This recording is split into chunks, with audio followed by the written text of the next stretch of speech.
Lionel Messi is coming to the MLS, but the team he is joining is cursed. But actually, Inter Miami has a tortured history of failed business deals, bad luck, and rule breaking that has turned its first couple of MLS seasons into a nightmare. Did I mention they're in last place right now? Messi's work will certainly be cut out for him when he gets to Vice City, just based off that alone, but wait until you hear the rest of this video. The owner of Inter Miami is, of course, David Beckham. That David Beckham. And when he signed for the LA Galaxy in 2007, he got an option to create an MLS club whenever he wanted to after retiring for just $25 million. That was actually part of his contract. He hung up his boots in 2013, and soon after, the commissioner of MLS, Don Garber, started to mention David Beckham, expansion team, and Miami all in like the same sentence. As a reference point, this is still 7 years before Miami ever plays a match. Beckham's management team also stated that Miami was a clear place of interest. It looked like a fabulous flirtationship. And all that super hot man flirting did get us somewhere, because by January of 2014, it was common knowledge, so much so that Bleacher Report was writing articles examining what a David Beckham-owned franchise would bring to the MLS, specifically talking about that franchise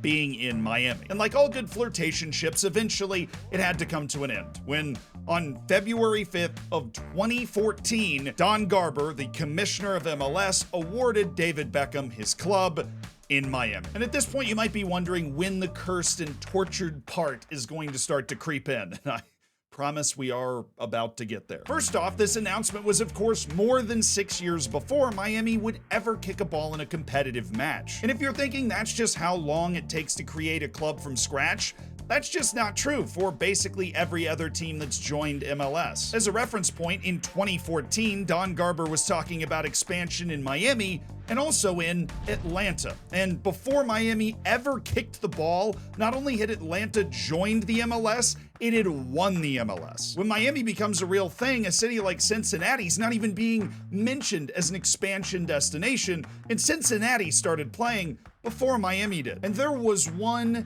massive reason for this huge delay for Miami actually getting into MLS: the stadium. Miami is a huge sports town, and it has 4 huge sports stadiums. Hard Rock Stadium, where the Miami Dolphins play.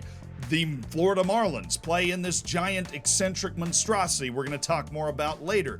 The Florida Panthers play up north in the FLA Live Arena. Of course, the Miami Heat, they play on the water in another big, expensive stadium. And none of those 4 big stadiums were suitable to host matches, according to the commissioner, Don Garber. This is in part because the MLS was on a crusade to have soccer-specific stadiums be built for all new clubs, or if you weren't going to play in a soccer-specific stadium, you had to come up with a plan to adjust the stadium you were going to play in to make it more amenable for soccer. That's what Atlanta United did in the Atlanta Falcons Stadium, the NFL team, and it worked out pretty well because this is an Atlanta United home game.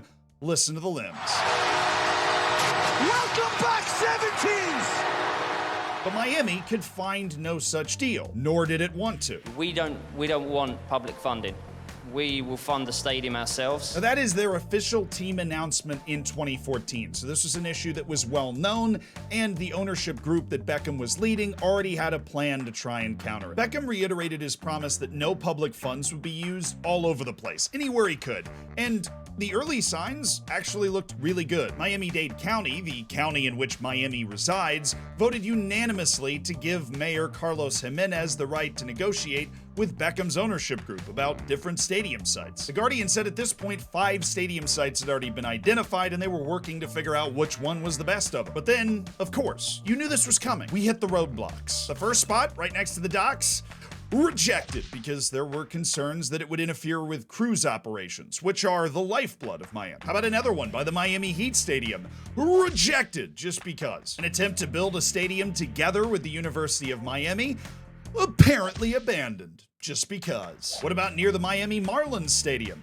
Nope, that is spiritually tainted, according to, at the time, co-owner Simon Fuller. He would later be bought out by David Beckham as part of ownership changes that happened still before Miami ever played a match. And it was actually that spiritual mess that Simon was talking about that was causing most of these problems and making this so difficult. The curse hanging over Inter Miami was this. Well, Zoom it out. That's the Miami Marlins Stadium. Miami's hesitancy to approve a new stadium, even one that's entirely privately funded, comes from the fact that it cut some terrible deals like the $500 million break it gave to building this Miami Marlins park, which is interesting. Miami got burned on this one.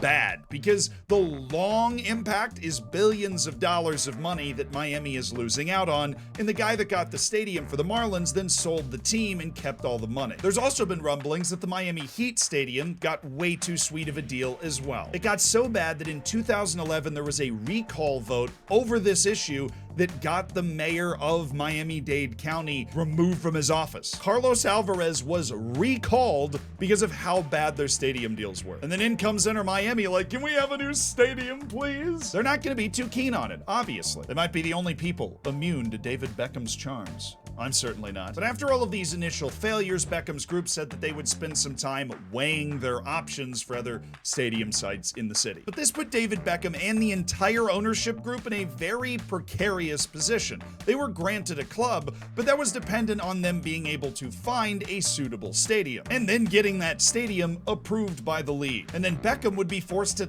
quite literally take his purchased club to another city somewhere. But they regrouped, found funding, and took a different approach. They subscribed to this channel, and that's why they eventually succeeded, clearly. But maybe I shouldn't have said that now, because they're not about to succeed now. The other part of their different approach was they gave up on glitzy waterfront locations and started quietly buying up land in an area called Overtown. At the end of 2015, after a period of silence, they were able to announce that they would be building their stadium there. And that was the end of the story, because they built the stadium there and started playing. Of course it wasn't. You see, Beckham's group still needed a few acres of publicly owned land that they were going to have to somehow convince the city to give them to build this stadium, which has been the problem the whole time. And the citizens of Overtown were skeptical. There's not a lot of room at this site. There wouldn't have even been room for parking, so they were worried about traffic and foot traffic and the fact that they didn't think the economic development was going to do that well. They had pretty scathing responses. Like one local resident told The Guardian, the people of Overtown are too intelligent to think if you allow them to sell a hot dog and a warm beer, it will satisfy their economic development goals. Ooh. Burn. The chief negotiator for Beckham's group told The Guardian that he felt like the city held our feet to the fire. And this was a very slow burning fire, because over a year later, there was little to no progress on the Overtown site. And to add insult to injury, another soccer team started playing in Miami while this was going on. The NASL, which at the time was the US Second Division, but now it doesn't exist. It absorbed into the USL Championship, which is the new US Second Division. This is definitely not important. A second division club was started in Miami and started playing in 2016 while David Beckham and the MLS were just trying to figure out where the heck they were going to play. This is the club, Miami FC. They still play to this day, and they started playing in a stadium at one of the local universities that holds 20,000 people. It was becoming embarrassing, and Don Garber, the MLS commissioner, started making noise about Miami's failures again. He had good reason to, even by MLS standards. See, Orlando City, the other MLS club in Florida, was announced only 10 weeks before Inter Miami was announced. Now sure, it already had an actual team in the USL, but it was in the same situation. It needed a new stadium location and new stadium funding. But by the time we catch up to where we are in the story in 2016, Orlando City has already played 2 MLS seasons and has already started building its new fantastic stadium. In fact, it was moving into it to start the 2017 season. It was already built. It was already done. And they were awarded teams 10 weeks apart. 6 months later, in May of 2017, there was a vote in county government about whether the rest of the land should be sold at the Overtown site to Inter Miami. The Beckham Group's chief negotiator said simply, "This is our last chance." And we're in mid-2017. We're still not playing for 3 years. But it worked, and the sale of the land was approved. So then they built their stadium there in Overtown, except they didn't. Now, if you want to see somebody actually build a stadium, I did, and my football manager save on Twitch. Check it out, link in the description. This forehead's even bigger live, I tell you. But even after this major hurdle was cleared, over the 4 years from 2015 to 2019, everything was slowly approved at the Overtown site, and so it was gonna work, but then the vision didn't work. Because we failed to consider the final thing that would curse Inter Miami trying to actually start as a club: but Inter Miami itself. They actually had a decent reason. See, Miami businessmen Jorge and Jose Mas joined the ownership group and began to push for a new site. The reasoning, they told The Athletic, is that condensed Overtown site that's a bit out of the way was just not where the stadium should go. Sure, they pushed for a new site by the International Airport at a location currently occupied by the Mel Reese Country Club. This process began in 2018, right as Overtown's location was getting finalized, and so we had to start the entire process over again. And it was at this point in researching this story where I thought I was losing my mind. But for the umpteenth time, Inter Miami was back in a negotiating room with Miami-Dade County, the government of Miami, and the people of Miami. But there was one huge difference at this point in the timeline, and that Inter Miami actually decided to put a team on the field while they figured this out. See, a lot of clubs do this. NYCFC is doing it in New York. Orlando City did it. They didn't play in their now ground for their first 2 seasons, and Inter Miami went, fine, we'll do that too. They also settled on a name, Inter Miami. I realize that I'm only bringing that up to you now more than 4 years into this process, but I figured I would only mention it once so it didn't confuse you. The club to this point did not have a name. Then a few months later, in January of 2019, they announced intentions to move into a park in Fort Lauderdale, which,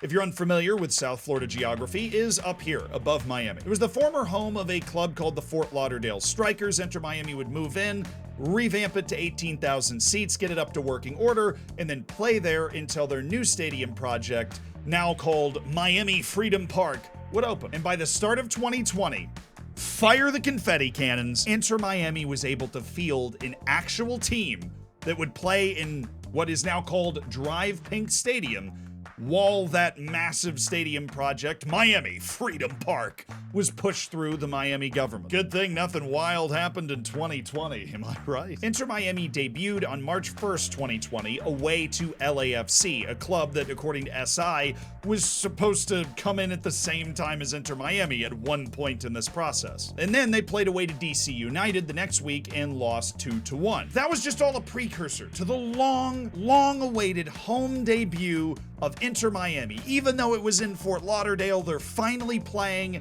an MLS match in the greater Miami area, except it was scheduled for March 14th, and it got canceled. Of course, the next latest and greatest thing to screw this cursed club out of being able to play a home match was a global pandemic. Now, the good news about the pandemic is it gave the MLS time to investigate Miami for its roster construction for the 2020 season. As you may know, MLS has a complicated long list of rules designed to ensure fairness, and Miami wasted absolutely zero time in breaking them. The signing of former France star was judged to be mildly financially illegal. Inter Miami was fined $2 million and also had more than $2 million docked from what it could spend under the cap in MLS for the next couple of seasons. But after a poor 2021 campaign, things finally were looking up for Inter Miami in 2022, the first time that they didn't look screwed. Head coach Phil Neville, yes, that Phil Neville, led Miami